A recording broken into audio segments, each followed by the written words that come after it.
car fans. Welcome to the Muscle Car Modeler. My name is Ral, and this week I figured I would feature this 1971 Pontiac Grand Prix that I had built and restored from a kit that I had acquired. Now, for 1971 Pontiac, they did a few changes to the Grand Prix, and most noticeable is the one with the single headlights instead of the quad headlights that they've had for a number of years before that. They also updated the grille with the vertical grille here. And the biggest change is in the back here. They went with the pointed trunk and rear bumper, which is a bit more like a boat. So, you know, this thing is a boat, so they make it a little bit bigger. So I don't know how I feel about this. I think I kind of prefer the square back of the 69 and 70 Grand Prix. But these can look pretty good. They're not, you know, too terrible in my opinion. I just prefer the square back. But these ones, when it comes to certain colors, and especially the Hearst conversion, if you've seen those and the paint jobs on those where they do the gold on here and the bottom is white or black, or super rare, any other color. Those I like when they're done those that way. But for 71, the base Model J came with a 400 cubic inch, 300 horsepower engine. And then also you could upgrade to the SJ, and that one I believe had the 455 at 325 horsepower. I'm not really sure if the 455 was available in the J model. It's weird, when researching these cars, there's more information about the Hearst version than there is about the standard versions. So it's kind of funny, and I run into that a lot with looking for information on cars, because you'll find the rare restored cars and you'll find out about the rarity of that particular car or the combo or what makes it so unique. But when it comes to the more mundane standard features, you find less and less information, and the Grand Prix is really no different. It immediately gets into the super rare and some of that stuff. So like the base price on the Model J was $4,314, and then the SJ started at $4,557, but you can load it down with options and easily break $6,000.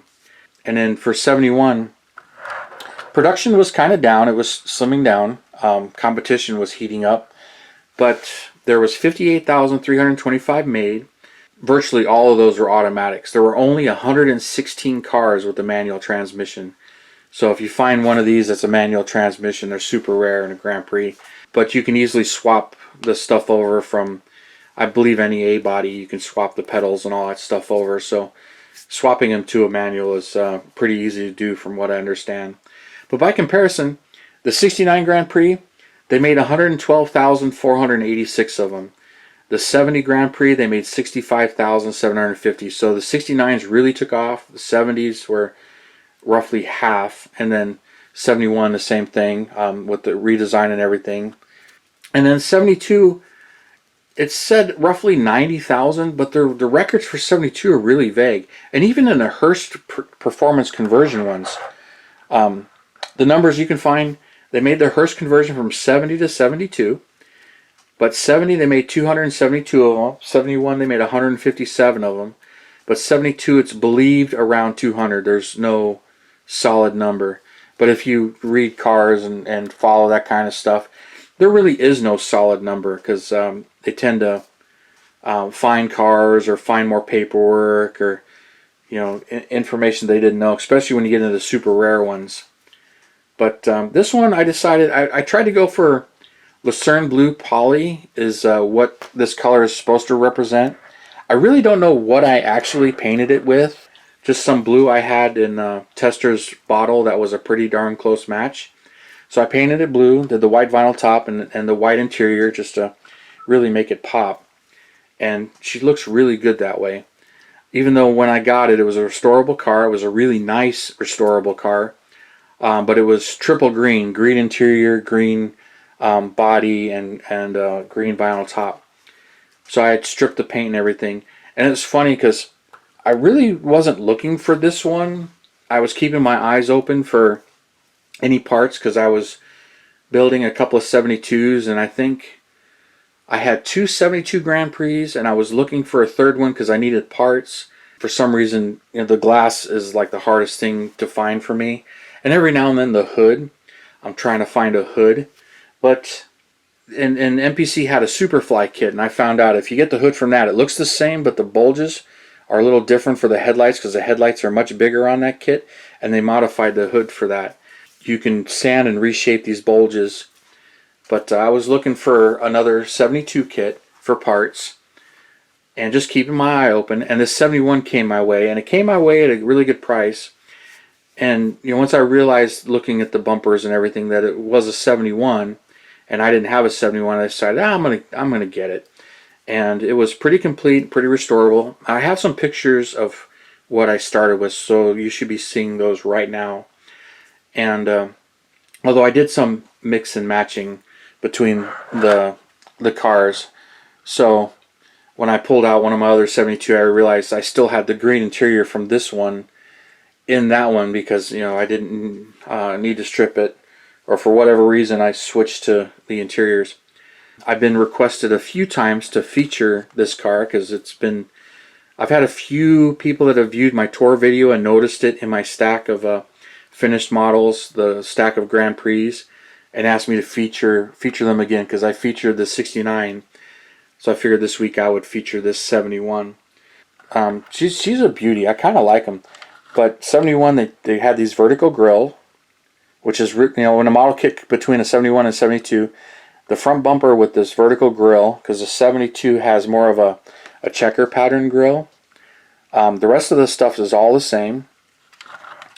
I did add a mirror. MPC doesn't give you mirrors, and I don't believe they give you the inside rearview mirror either.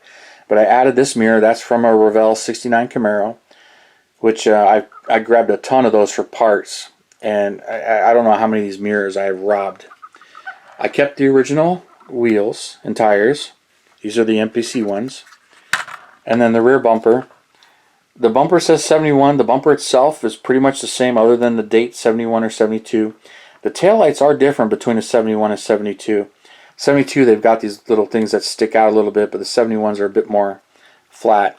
And you can see my foil job on the emblem here. Now my chrome work, I get asked all the time, who's doing my chrome? It's been a while. I really haven't had any chrome done, other than one exception from somebody who helped me out with a few. But Chrome Tech Bob did all my chroming. And so he did the chrome on this, and I've got a ton of restoration project cars that I buy, collect the missing parts, and strip the bodies, get them to a restorable state, and I would send the chrome out to him and get re-chrome. So every year I was sending him chrome. So I've got a ton of these model restoration projects where he's done the chrome on them, and I haven't built them yet, but I've collected all the parts. And I'll be building them, slowly pulling them out of my stash and building them. But part of the fun for me was stripping them, getting them ready, collecting the missing parts, getting the chrome done, and building them up not really building them, but getting them ready to be built. And then, okay, I've got everything. Now all I need to do is build it, decide a color, and you get the decals. And a lot of times I've gotten the decals as well. But I've got a ton of them that haven't been built yet, but all the chrome work and everything's been done. On this one, MPC does a few things that make me laugh. I built this one, I put the motor, that's MPC's motor as they give it to you, and I painted it the more correct 71 blue, which 70 and through 68 through 70 Pontiac, it's really hard to keep track of Pontiac motors, but 71 and 72 are more solid blue and not metallic. 70 was blue, metallic. It was more of a turquoise. Well, no, not really. But 73, some of the early ones were this color. Later 73s were a mixture of this and green, so it's kind of a blue-green. So it's kind of hard to do all of that. And then here's something that MPC does that cracks me up. There's that super rare manual transmission. Only 116 made with the manual trans. But MPC is good for this. So if you restore MPC kits, you'll see this. And so it's got the manual tranny behind it. And then the rest of the chassis is completely restored. It's funny, this is 71. It does not have the screws. It has the provisions for the screws, but on the inside it has pins that are molded and you glue them instead of having the screws. The body is the same, it's just these have pins instead. Where my 71 GTO uses the screws, which is MPC also, but my 71 Camaro, also a vintage kit that I'm doing, no screws, it has pins, but it doesn't have the flat spots in the chassis like this one does. But this is all just the original stuff, just restored, painted, detailed up a little bit. And then the interior, I went with the all white interior, black dash, black carpet. And then this black vinyl, or this vinyl top, not black. It's a beautiful vinyl top, but I did not do this. This is actually molded in the kit. It's a very, very nice vinyl top. And then my foil work here. And fairly well polished windows.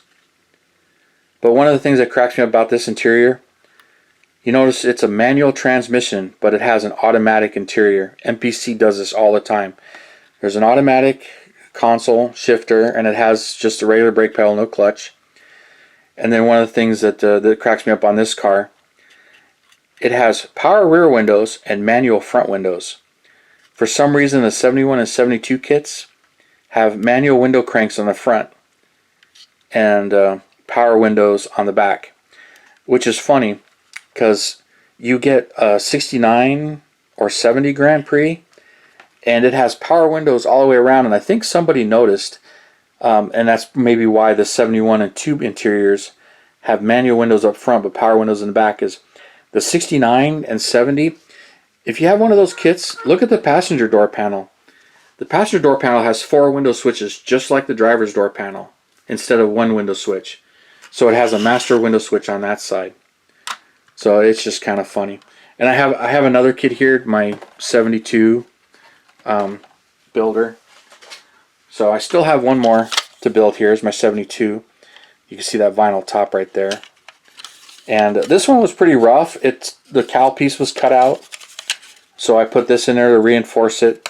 And then I glued this in to reinforce it here and keep the body. Because this being the only part here, and sometimes if there's heavy glue, this will U-shape and it'll be a pain. And this one, the headlights were glued in really heavy and they're really thin, so they busted out. So I glued this in to reinforce the front end. Once the radiator stuff is in there, you can't see that, but it was just me reinforcing it.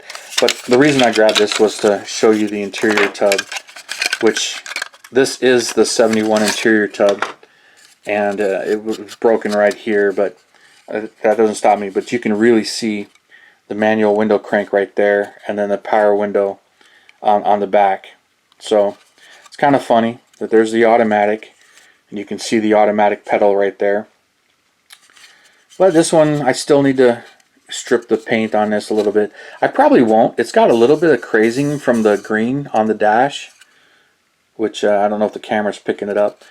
And that might be one of the reasons why I switched interiors. These were broken and the crazing here. But I can still use this, but I swapped it for a better one. But this one, this 72, I plan to do one of those Hurst SSJs, which is why I kept it. And it needs some work. But these kits have kind of gotten a little valuable lately, which is kind of crazy. But they're fun kits. I like the Grand Prix. And this one will eventually become an SSJ Hurst version. So back in my pile of parts, which is funny, I got the bumpers right there, also chromed and ready to go. I think the only thing I'm actually missing from that kit is the windows. I can find another set of windows or use something else from another donor kit. But that pretty much concludes this video, and just figured I'd show you this one this week. So I appreciate all your comments. I really do appreciate those and feed off of them. They keep me motivated and keep me building, especially my project updates where I show you what I'm doing. So I appreciate all the shares and the comments and the support. And you guys, you have a wonderful Saturday, and I will see you next Saturday.